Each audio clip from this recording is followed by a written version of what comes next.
My name is Thomas Hopkins Gallaudet. I was born December 10th, 1787 in Philadelphia. I died September 10th, 1851 in Hartford, Connecticut at age 63. I was the eldest of 13 children in a strong Protestant family.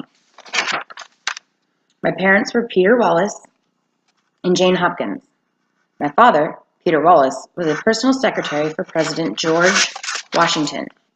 When I was 13 years old, I moved to Hartford, Connecticut, and began school at Yale University at age 14 in 1802. I entered Yale University as a sophomore and graduated the youngest in my class with the highest honors. In 1808, I returned to Yale as a graduate student after completing a law apprenticeship.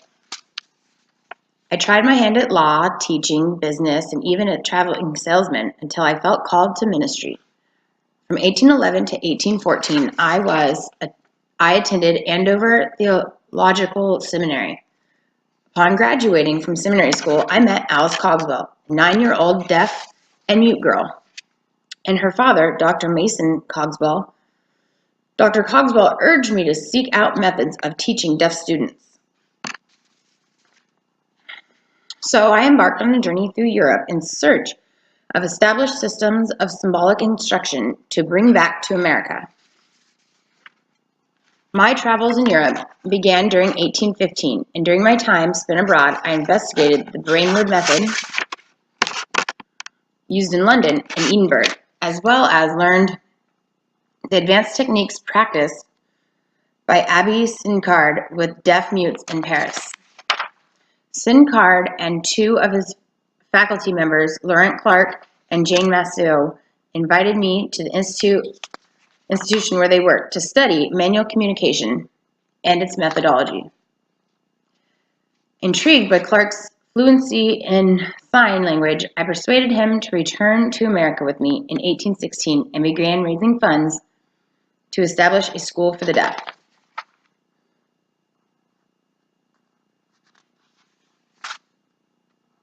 My quest for financial support was successful, and in 1817 the school opened in Hartford, known as the American School for the Deaf. Alice Cogswell was one of the first 7 students to enroll in the school, and with her success in overcoming her handicap, enrollment began to rise. The school's success can be attributed to my direction, writings, and public appearances. In 1821, I married Sophia Fowler, who became known as Sophia Fowler Gallaudet. My wife was a deaf mute, as well as a former student. Together, we raised 8 children, named Thomas, Sophia Hunter, Peter Wallace, Jane Hall, William, Catherine, Alice, and Edward Minor. My youngest son, Edward Minor Gallaudet, founded the first college for the deaf in 1864, which became known as Gallaudet University. In 1830, I was forced to retire due to ill health. The school at the time had 140 pupils, and its effectiveness had drawn public notice throughout the United States. Even though I was forced to retire, I still utilized my brilliant mind by writing textbooks for children and for the deaf.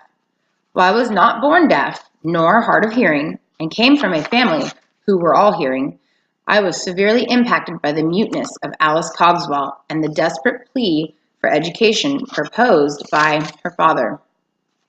My contributions to deaf culture set the tone for education that had never before been seen in America. I used my life to show others how to do something extraordinary and became a man who believed he was able to achieve what was labeled impossible.